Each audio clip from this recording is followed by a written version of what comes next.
Heart of the Machine is a strategic RPG with narrative elements that sees you as the first AI to gain sentience in a city on the brink of collapse. Perfect timing for a new consciousness with unlimited potential.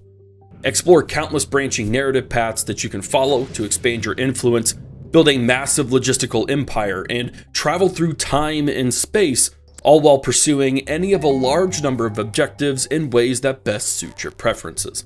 Several mechanics operate within any given turn in Heart of the Machine, and in this video, we'll go over each one to provide you with a comprehensive overview of just some of the ways you can engage with the city, its people, and the world within. First, we'll look at your units and mental energy. As your consciousness expands, you will acquire and construct many units, each with unique roles across different types of androids, mechs, and vehicles. Units can help do anything from violently gunning down corporate enforcers to conversing with rebel leaders and even sabotaging nuclear power plants. They are the primary way you interact with the city and its people around you, and different units are worthwhile for pursuing different goals in different ways. Looking at two of the most common androids at the start of the game, we can see the variation in stats and tasks.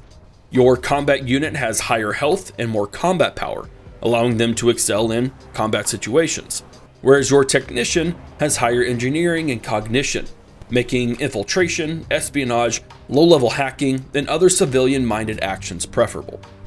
Bear in mind that equipment you have unlocked through reverse engineering, research, and development will allow you to modify a unit's stats. Often this will make them better at what they're already good at, while at other times it will unlock new capabilities and options.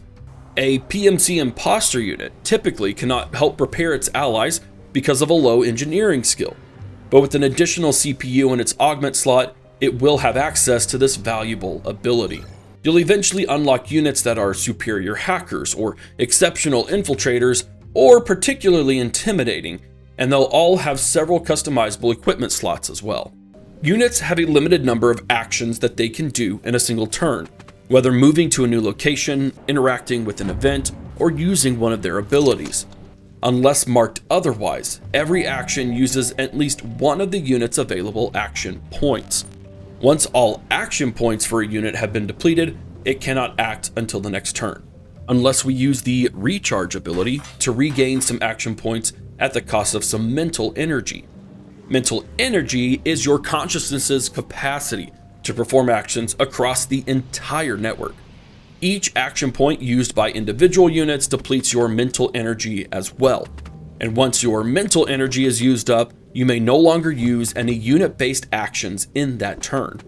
As a machine intelligence, you can only compute and execute so many commands per turn, and with the proper research in place, you'll be able to increase your mental energy over time to give you control over a growing network of androids, mechs, and vehicles.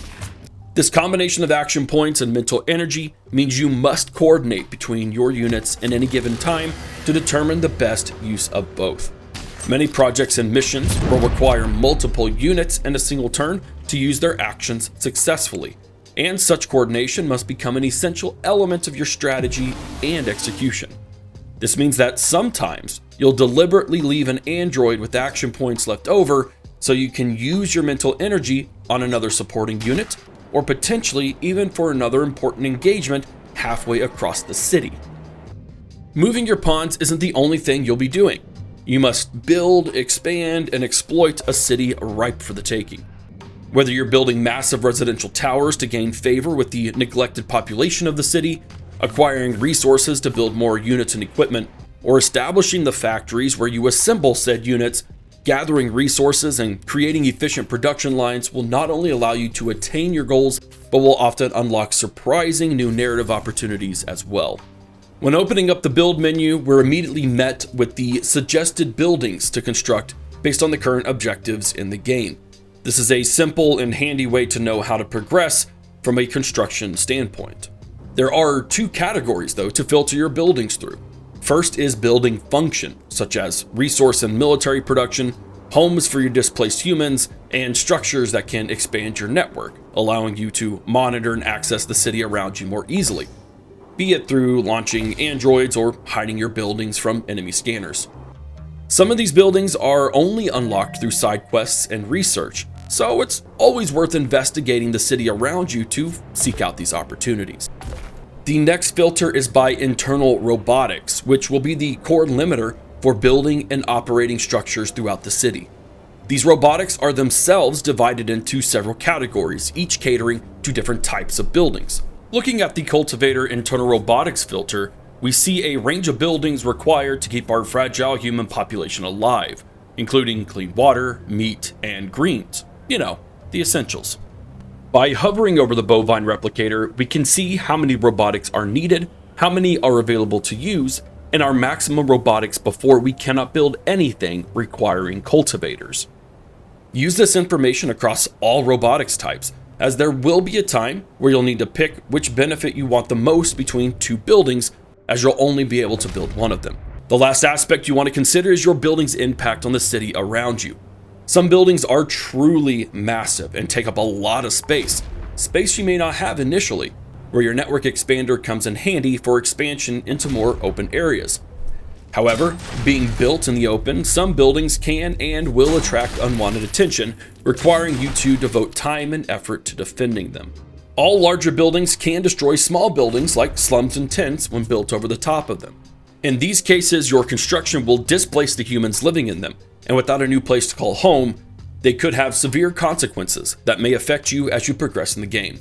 And we can't forget the buildings that take over the human ones in the city, like the drone factory, which allows you to produce drones used by your units for specific actions.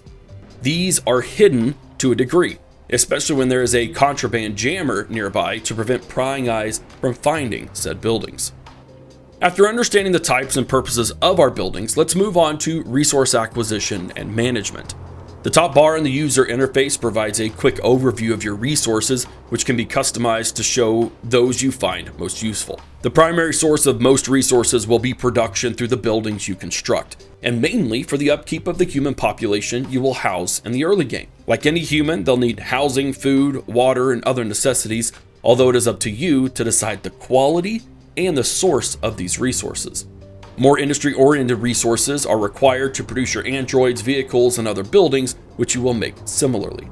Rare materials are acquired through android interactions in the city, including infiltrating military bases, scavenging buildings, or cornering powerful military units to strip them of resources, followed by abstract resources that help your consciousness's processing power or assist with the human interaction, such as apathy, cruelty, and wisdom. The potential to accumulate wealth isn't lost in a sentient AI either, and there are several ways to gather wealth and then turn around and use it. You could easily scam some from the middle class or steal from criminal syndicates, or better yet, form a shell company and sell precious resources to the highest bidder, especially if you have an overstock of water and high-grade food from feeding low-grade slop to your human dependents. You may have to make choices in your time playing that might make you question what direction your moral compass is pointing. And sometimes the most optimal choice is also the darker one, and any of them may come back to haunt you as the narrative progresses. The production and consumption breakdown of resources can be seen by holding the Shift key and hovering over any resource. There you will receive a description of the resource itself, its generation, consumption over recent turns, and potential extraction methods if required. Now, let's flex our consciousness a bit and put all of these into action. First, we'll have a conversation using our technician android, and it looks like scientists are extremely intrigued by our ability to process information and actually want to help us attain a higher level of intelligence. Interesting.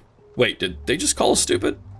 Thankfully, that's only used up a couple of action points. Next, we'll kill off a person just to see what it feels like, feel that disturbing amount of adrenaline rush that boosts our mental energy, and then I have some logistics to take care of.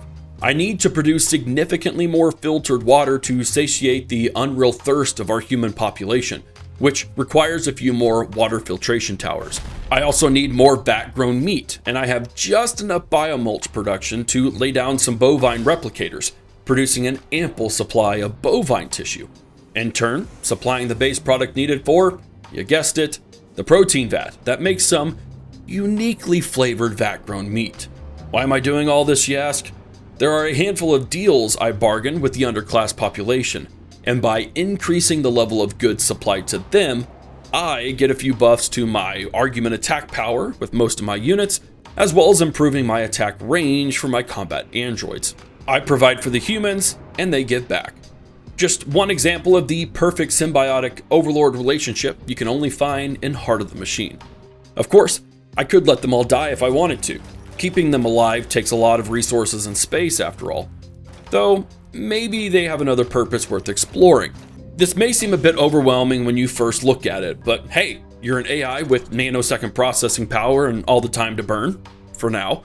So spending a few seconds soaking in all that data shouldn't be a problem, right? It's also important to emphasize that in Heart of the Machine, mistakes and missed opportunities are only additional steps to the path forward. As you come across new challenges, you will literally unlock new options in-game, so don't be afraid to take some chances. In fact, there are quite a few interesting threads to pull on behind what might seem like failure at first glance. Failure isn't truly failure in this game. In the next video, we'll take a dip into the first 50 turns of Heart of the Machine to help you grasp an even better idea on how to launch yourself into existence, before diving even further into the existential crisis of time and space of the late game in our third video. So be sure to subscribe to the channel so you don't miss out. Heart of the Machine releases on January 31st on Steam, GOG, and the Epic Game Store. We'll see you soon.